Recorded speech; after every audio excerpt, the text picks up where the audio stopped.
Love is like magic, in that it's not real in the way everyone wants it to be. A magician learns, practices, and toils for thousands of hours, not perfecting magic, but sleight of hand. A lover doesn't learn sleight of hand, but instead learns magic. The magic of loving someone, and being your best self for them. The magic isn't about it being easy. It isn't about perfect romance and compatibility and being swept off your feet. It's about the feeling you get when it's working, when you're both working to make this work. Love is like magic, as much as magic is just hard work. When magic works, and a magician fools you into thinking he's figured out some deeper dimension of the universe, that's a lot like falling in love. Love makes you believe there's more to life than meets the eye. You start to believe that love is a deeply rooted piece of the universe, an intrinsic substance that we tap into when we're completed by someone. As time has gone on and love has intertwined itself with me, I have found that despite being an atheist, love is my religion. I genuinely believe what love has tricked me into believing, that it exists beyond the chemicals and human sensations, and instead is a fundamental law like gravity and the nuclear forces. I believe that love stays. If it's real and true, it will persist beyond the heart it burned for and even the one it burned within. I believe it exists and it stays in the universe. It's an energy that can never be made and can never be destroyed. It's just there forever. It exists between the molecules in our bodies, the energy of ourselves, the very essence of our existences. I believe that love is the point of us being here, evolutionarily and existentially.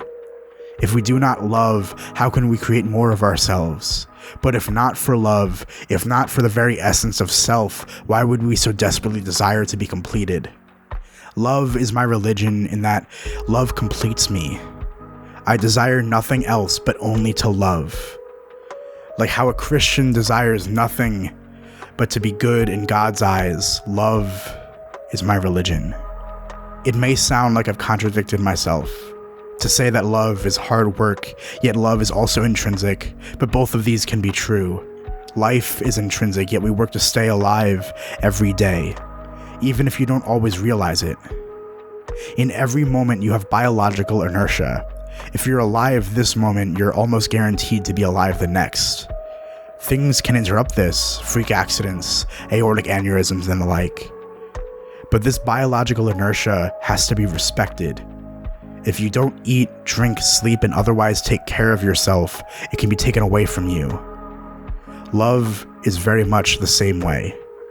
It must be cared for, nurtured, and respected. Love doesn't have to be a romantic expression. I love my friends, I love my family, I love myself. Even though this last one unfortunately doesn't seem to be intrinsic. It doesn't come naturally to me. Maybe that's different for someone else, but for me, I have to convince myself that I'm worth my own admiration.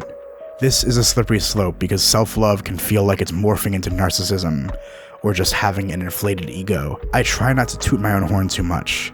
I try to keep myself fairly humble and modest, yet give myself credit where credit is due, which is all the time, because I'm awesome. Love isn't easy, and it's not as glamorous and fantastical as it's made out to be. Is there sadness to be had for a lack of love in your life? Sure, absolutely. That was my entire life before I met my girlfriend. But there's still something to be said for self-love, and being okay with being by yourself for the time being, especially if you're working on yourself in the meantime, so that when you do find yourself in a position to love and to be loved, you're more likely to find success. There's far too much romance portrayed in pop culture, and memey and sexualized portrayals of relationships doesn't help either. The prevalence of kinky shit in meme culture is a little concerning. Not because there's anything wrong with kinks, but because it's led lonely dude bros to assume that every girl wants your hand around their neck. It's from the sides, asshole. Squeeze from the sides, not the front. Your Discord kitten's trachea will thank you. Also, talk about it first.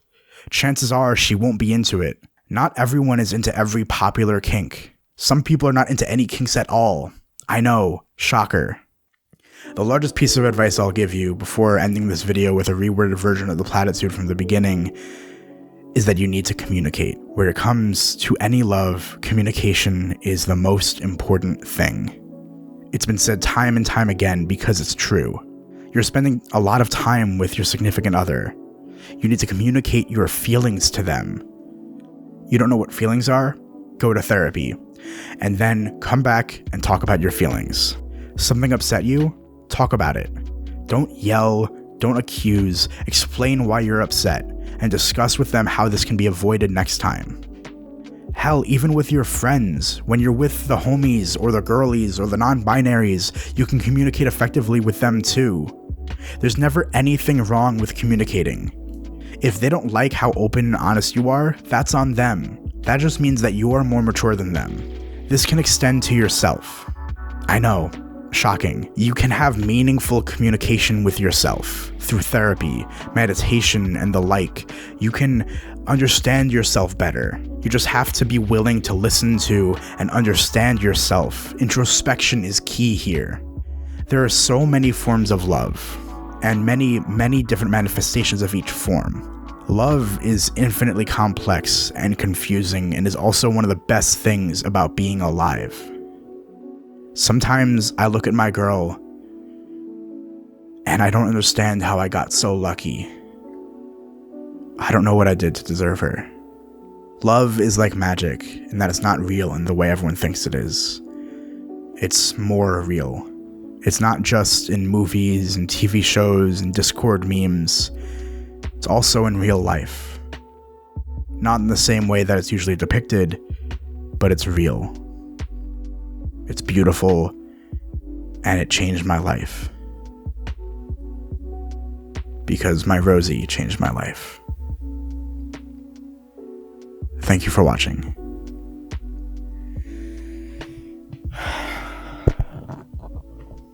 Now, bloopers. Rose, do you have anything to say to the viewers of this video?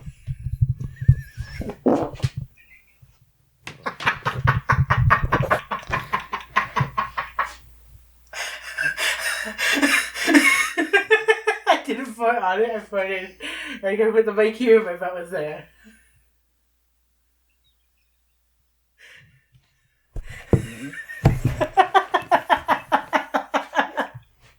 Are you mad at me? Are you? You know you're sorry. Okay.